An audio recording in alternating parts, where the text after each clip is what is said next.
I'm going to explain the backstory of how American Silver Eagles went from the world's most loved coins to the world's most hated coins within only a few years. This story goes deep and it's extremely controversial, but I know we can all agree on one thing. These coins are extremely overpriced.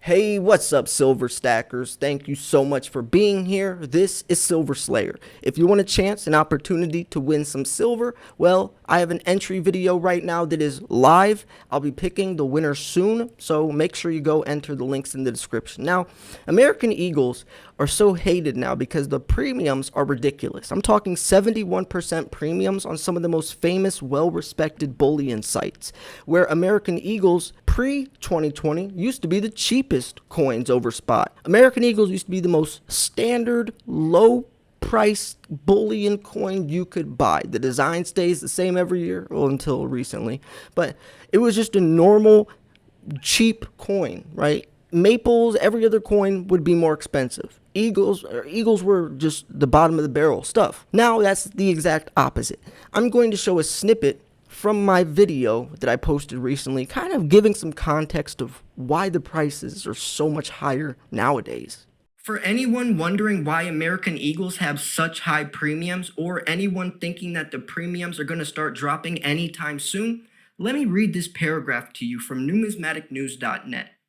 The U.S. Mint's problem of obtaining sufficient silver to meet public demand could be cured by changing the law to give the Mint greater price flexibility. I doubt that would ever be considered. The federal government has a strong interest in holding down silver and gold prices as a major tactic to minimize the interest rate it pays on its own $30 trillion of debt. This concern would almost certainly override any consideration of allowing the U.S. Mint the flexibility to acquire sufficient silver. So, as long as the market price for physical silver remains consistently higher than the paper commodity contract price, the U.S. Mint is going to continue experiencing difficulty in obtaining sufficient silver. To really put things into perspective of when this all started, it was 2020, right when the global situation hit. Now, the U.S. Mint has to guesstimate the following year how many Eagles they're going to sell, and that's how much they mint, right? Well, they minted around 13 million ounces 2019, 13 million. And remember, over the last decade, usually it's around 30, 40 million ounces, but in 2019, it was 13 million ounces. The U.S. Mint ran out of silver in 2020, literally ran out, just flat, shelves are empty. They had to make an emergency 1 million mintage supply from the San Francisco Mint at the end of 2020, just to kind of pay some homage. That was the first sign that something very wrong was going on behind the scenes, but nobody wanted to say anything. They just blamed it on the global situation, which partially has to do with that, right? The supply disruptions, Mexico and Peru getting hit very hard. They produce 40% of the total global silver supply, just those two countries alone. But when we're talking about investment demand, 13 million ounces, that shouldn't. So I knew something was going on, but they wouldn't admit it, right? They wouldn't admit it. 2021, right? Let's move forward. 2021, early 2021, obviously, Wall Street silver movement happened. Shelves were cleared from everywhere. I mean, everywhere. This is also a second time that I knew something was going on, because the U.S. Mint finally hinted that there could be a silver shortage. The Royal Mint and the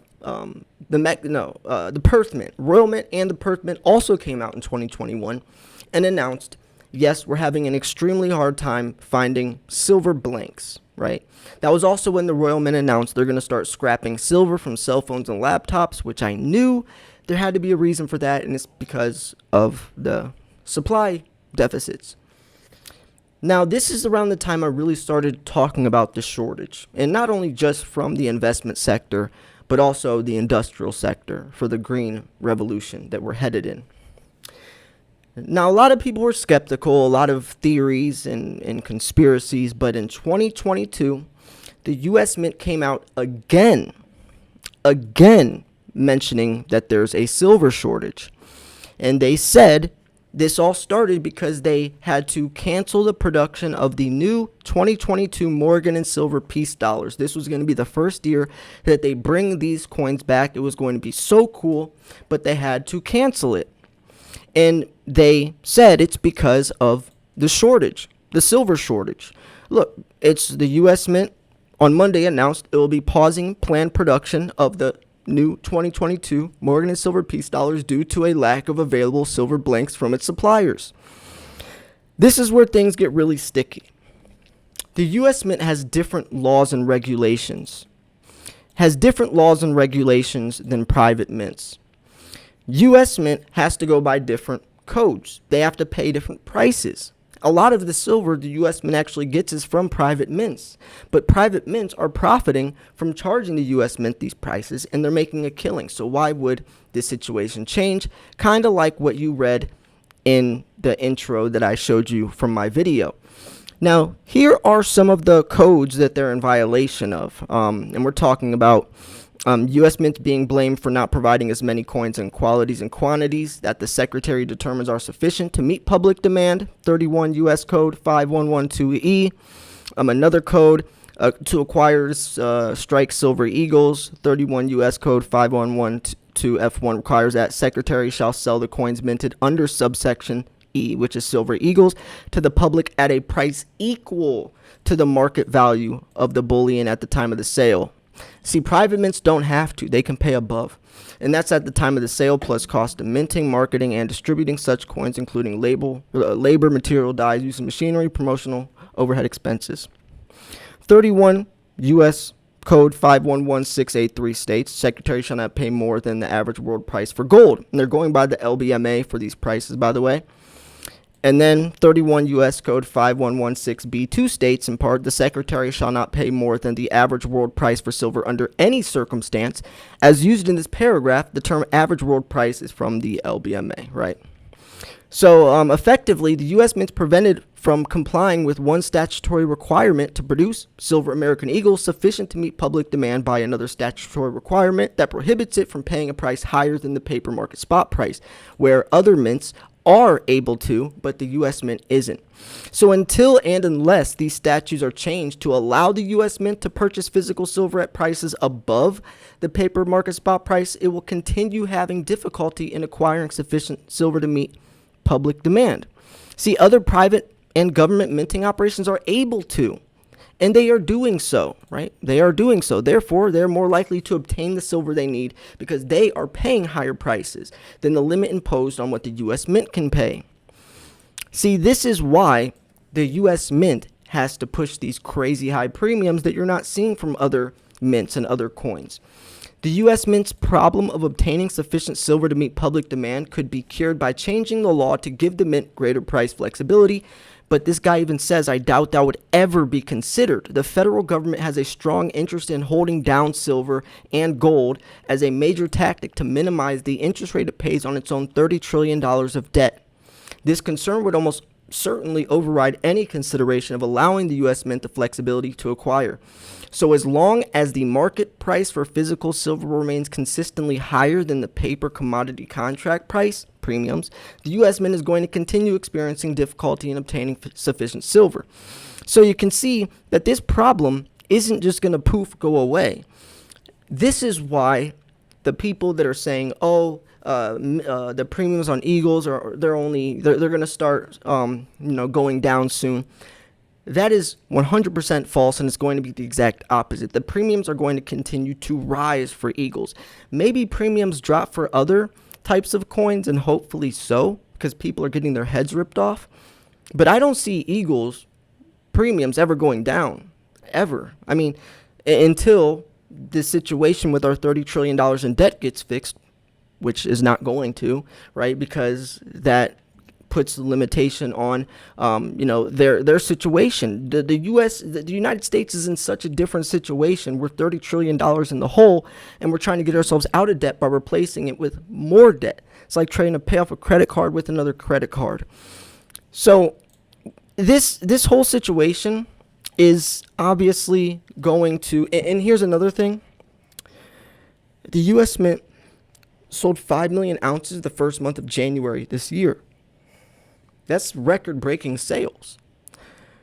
So if they already sold 5 million ounces the first month of January, we still have 11 more months to go, and they ran out of silver last year, talking about only around 13, 14 million ounces, then the U.S. Mint's probably going to run out of silver this year again. How long into the year? Who knows? But with sales already that high, that fast, there's going to be situation with the demand, right?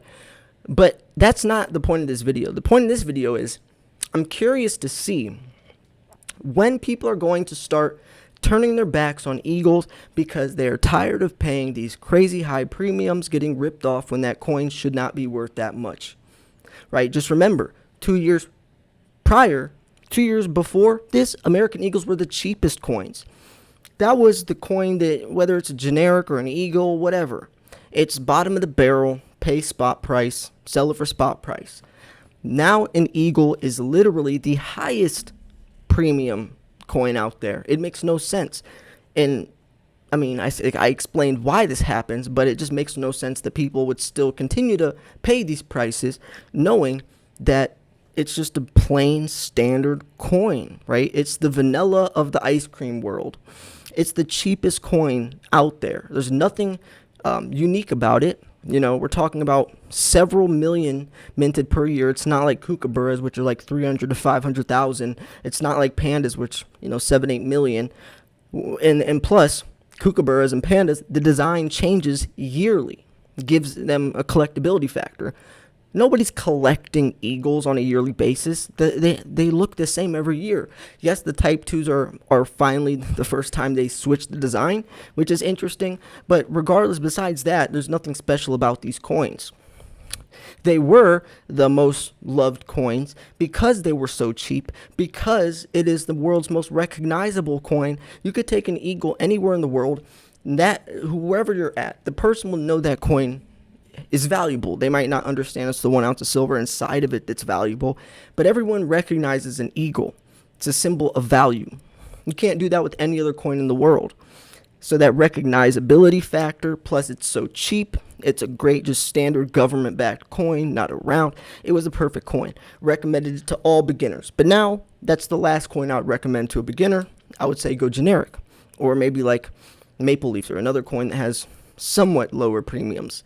So you get what I'm saying here is that's the story of how American Eagles went from the most loved coins in the world to the most hated. I don't know anyone. Are you still buying Eagles? Are you paying those premiums? I know I'm not, right? So what do you think?